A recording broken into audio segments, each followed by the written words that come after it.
Le château de Racé, dans la commune de Genilly, en France. Des vestiges de grandeur pour le médecin général Georges Saint-Paul. Même si dans le fond, les jeunes générations ont du mal à parler du père fondateur de la protection civile moderne. Même localement, ici, on n'en parle pas. On ne connaît pas. Non, non, non, non. Non, non. Ben, il est mort en 1937. La guerre a été déclarée. Moi-même, pendant longtemps, j'ignorais que l'OIPC existait et continuait à... C'est un jour où vous avez envoyé, vous, votre organisation, avait envoyé un message, un courrier à la mairie de Genilly en disant le général Saint-Paul est mort dans votre commune, est-ce qu'il y a des descendants, est-ce que Et c'est à ce moment-là que j'ai pris contact. J'ai répondu, un secrétaire de mairie, le secrétaire de mairie m'a donné le papier, il m'a dit débrouillez-vous de ça. Il avait autre chose à faire. J'ignorais tout comme pendant 60 ans, 80 ans, je sais pas, j'ai ignoré les recherches qu'il faisait sur la sexualité. Parce que dans mon enfance, en France, c'était complètement tabou. On n'abordait pas ces sujets. Alors, c'est également à cause de ça qu'il a pris des pseudonymes pour écrire et vis-à-vis de sa famille, pour que sa famille ne soit pas, qu'on ne lui reproche pas de s'occuper de choses pareilles. Et je pense que son professeur, le professeur Lacassagne, qui était connu, il y a une rue à Lyon qui s'appelle Lacassagne, il était connu, n'a pas voulu lui-même faire ces études-là pour ne pas engager son nom dans la chose, ne pas se compromettre. À Racé, des indices d'un parcours atypique sont bien visibles. Mon grand-père s'est jamais vraiment installé ici. Il venait et puis il repartait à Paris. Il travaillait beaucoup à Paris, il travaillait beaucoup ici. Ici, il avait 2 bureaux. Il avait un bureau qui est chez mon cousin, là, et un autre bureau qui est chez mon autre cousin. Je ne sais pas si vous en avez parlé. Quand il a agrandi sa maison, à la suite d'un incendie, il a pu agrandir sa maison. Il y avait un autre bureau là-bas.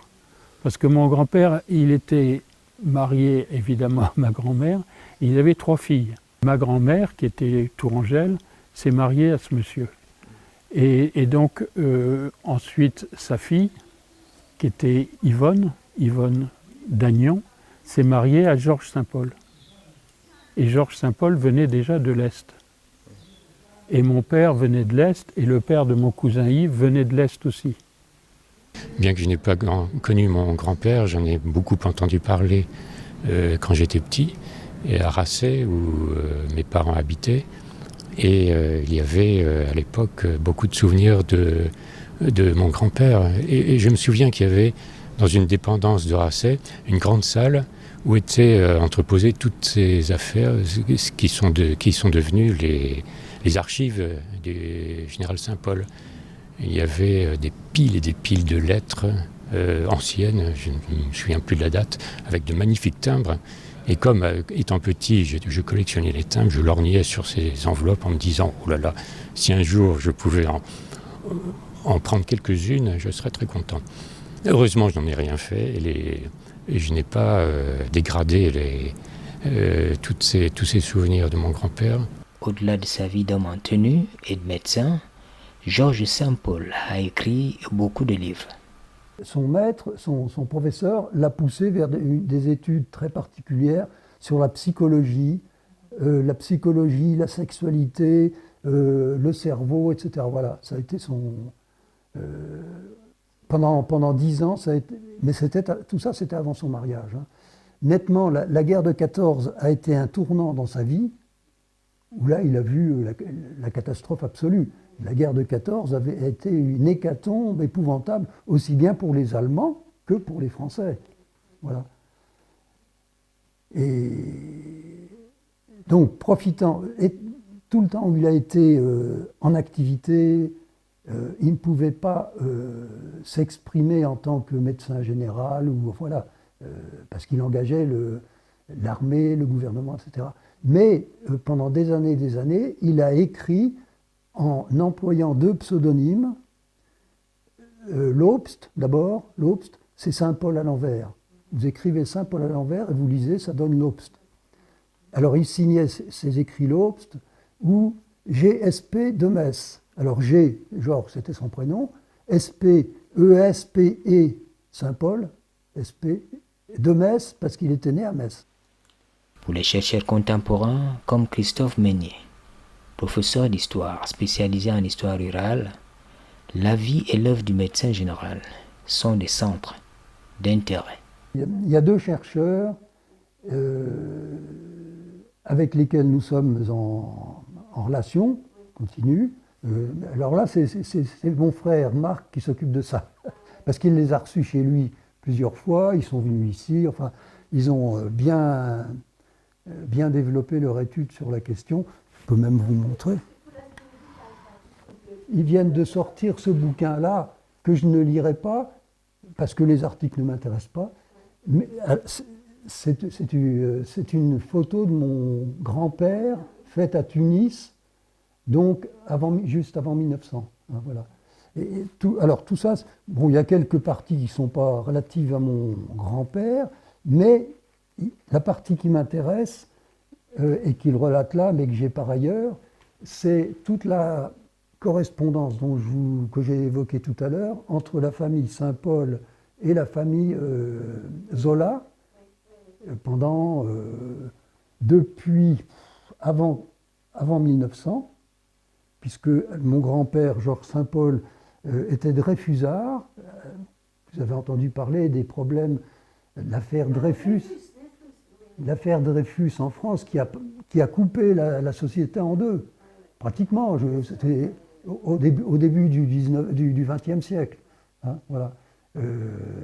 Dreyfus, c'était un officier un officier juif qu'on a accusé faussement d'avoir donné des documents aux ennemis, les Allemands, et d'avoir trahi la France. Il a été envoyé au bagne, etc. Oui. Mais mon grand-père le défendait en même temps qu'Émile Zola. Et c'était un peu également la raison qui les a liés, qui a lié les deux familles, c'était le combat de Dreyfus. L'État français est interpellé, il faut réhabiliter la mémoire du père fondateur de l'association Lieu de Genève, devenue OIPC. Pas de musée, il n'y a rien du tout. Par contre, oui, chez mon frère, il y a énormément de documents, nous les avons tous et nous voulons les garder parce qu'on nous pousse à faire cadeau de ça à l'État français. Moi, l'État français, je l'aime bien, je suis français, je suis patriote, mais il ne m'a jamais fait de cadeau. Moi, je lui ai fait cadeau de plus de 2 ans de ma vie en Afrique du Nord. Voilà. Et donc, il y a les lettres de la famille Zola, etc., ce sont des documents qui ont de la valeur. Ah bah, bon, alors, ils auront une valeur sentimentale pour moi, mais une valeur pécuniaire pour des gens qui voudraient les vendre. Il n'y a pas de musée, il n'y a pas... Mais moi, j'ai écrit plusieurs documents, et en particulier sur mon grand-père, pour que les générations qui me succèdent soient au courant. Voilà. J'ai également, alors ça n'a rien à voir avec mon grand-père, j'ai également eu les notes de guerre de mon grand-oncle, donc qui s'est évadé de France, qui a vécu avec son frère en Afrique du Nord, qui a fait toute la guerre, voilà. Et il a pris note tous les jours de ce qu'il faisait. Et moi, j'ai repris tout ça sur ordinateur et je l'ai donné à mes enfants. Il n'y a plus de notre côté ici, et dans cette branche de la famille Saint-Paul, il n'y a plus de Saint-Paul. Mais non, mon grand-père n'avait pas ni frère ni sœur. Il a eu 3 filles. Et alors 2 filles qui se sont mariées, ma mère et ma tante Christine, et l'autre qui a été tuée en Indochine. Et voilà. Donc il n'y a plus de Saint-Paul. Alors il y a peut-être encore des Saint-Paul en Lorraine.